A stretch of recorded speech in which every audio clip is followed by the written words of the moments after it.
A big part of prepping for any trip is looking at your suspension. Now this is the second video on suspension, and basically it's a Q&A. In my last video I said I set a limit of 400 kilograms. Now Jocelyn from the NT said, Rona, how did you come to that number? Well, I asked the suspension guy. In order to give me a reasonable ride when I'm in the city, which is most of the time, he went for the suspension that gave me that 400 kilogram window to do all my packing. Arnie could have fitted stronger suspension, but then I would have been bouncing around like Bobo the Clown, which is something I didn't want. Arnie did the calculations and he'd already taken my weight off, so that's what I had left to play with, 400 kilograms. Now if I took a passenger, that had to come off the 400 kilograms. So basically that 400 kilograms includes everything extra that you bung into that car. Second question from Brother U15, Rugby Tour 2015. He asked, was fuel included in that 400 kilograms? Yes. Arnie had already taken into account everything that's a fixture on the vehicle, such as my long range fuel tank, which is 140 litres. So he'd already counted that in. He gave me the 400 kilos. So when I put the fuel in, that had to come off that 400. Now, the best way to figure out what you've got is really to weigh everything. One is to take your vehicle down to a weigh station after it's fully loaded, weigh everything. But in order for you to really get an idea of what things are weighing, you need to weigh individual items. That's what I did, and this is what I found. I'm just going to give you a bit of a rundown. Grey bag full of ropes and tapes, and a black toolkit, 25 kilograms. I had my air compressor, that was 9 kilograms.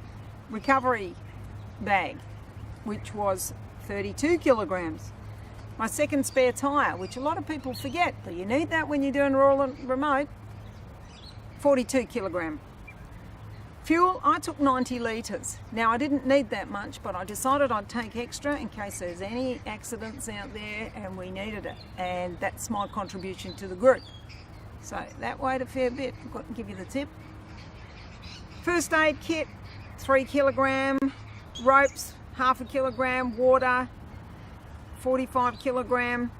Food, I had tins, fresh and long life milk, so I drink soy milk. That came up to 85 kilograms. So then I had my tubs for my washing and all the, cleaning paraphernalia. That was 3 kilograms.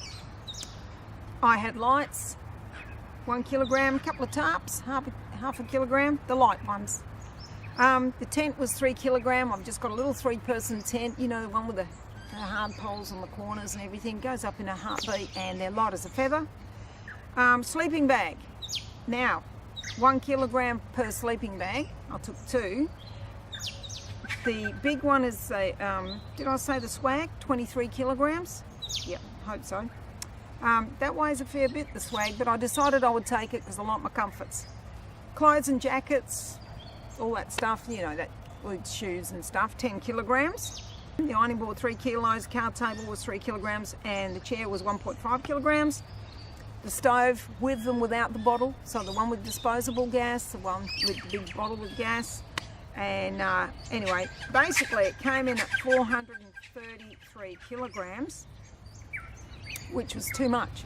So the beauty of having, and don't forget, I've got spade, bandsaw and everything, which is part of your recovery gear.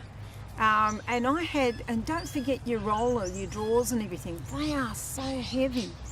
Consider them and how much they weigh. Make sure your suspension guy's taken that into consideration when he gives you the magic figure for what else you can pop in. All right.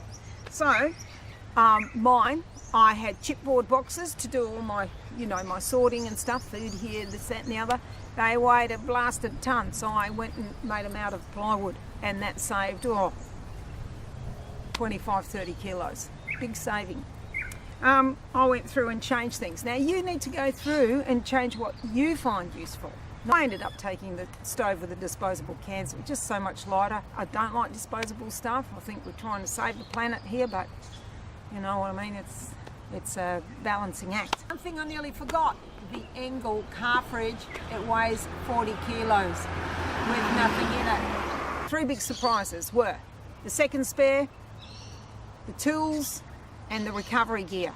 It weighed a ton. Much better if you're going in convoy if you can share the load. Now, I'm no expert on four-wheel driving, and I'm not pretending to be. I'm just telling you what works for me.